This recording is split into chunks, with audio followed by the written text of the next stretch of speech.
শুরু করেছে।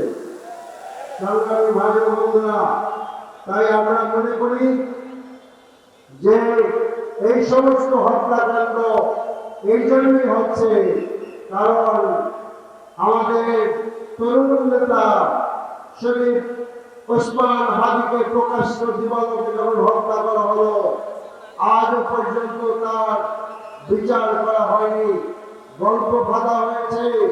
তাই আমরা সুস্পষ্টভাবে বলতে চাই, ওসমান হাদির হত্যাকারীদের অবিলম্বে গ্রেফতার করতে হবে, তাদেরকে আইনের আওতায় আনতে হবে।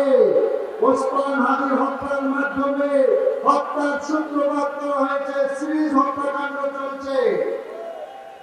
তাই আমরা মনে করি সরকার এবং নির্বাচন কমিশন যদি সুষ্ঠু নির্বাচন করতে হয়, তাই অবৈধ অস্ত্র উদ্ধার করতে হবে, সন্ত্রাসীদেরকে আইনের আওতায় আনতে হবে।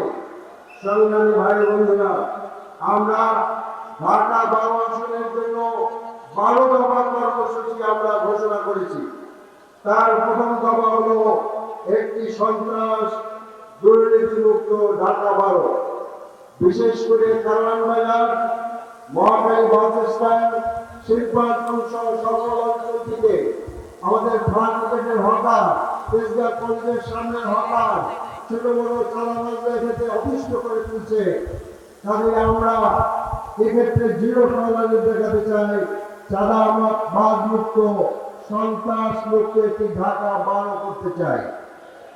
আমি কারওয়ান বাজারকে নিয়ে একটি বিশেষ পরিকল্পনা করতে চাচ্ছি।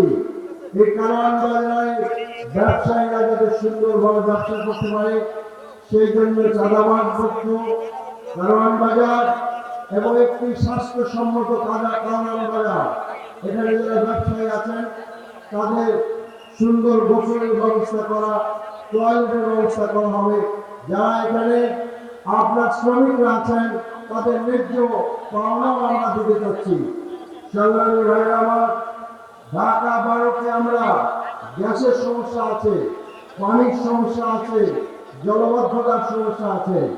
আমরা ইতিমধ্যে একটি ইঞ্জিনিয়ারিং টিম গঠন করেছি, যে টিম ইতিমধ্যে কাজ শুরু করেছে এবং আমরা নাটালপাড়ায় বন্ধ হয়ে যাওয়া একটি পাম্প চালু করতে সক্ষম হয়েছি।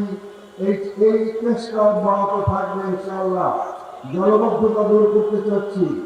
আমরা যুবকদের কর্মসংস্থানের ব্যবস্থা করব, আমাদের ন্যাশনাল প্রোগ্রামে বিস্তারিত বলা হয়েছে। আমরা একটি মাদক মুক্ত ঢাকা 12 করতে চাচ্ছি। আমরা হকারদেরকে উচ্ছেদ করব না, হকারদেরকে পুনর্বাসন করব। আমরা একটি স্বাস্থ্য বান্ধব ঢাকা 12 করতে চাচ্ছি। ঢাকা 12-তে স্বাস্থ্য সেবাকে আরো বৃদ্ধি করা হবে, শয্যা সংখ্যা বাড়ানো হবে।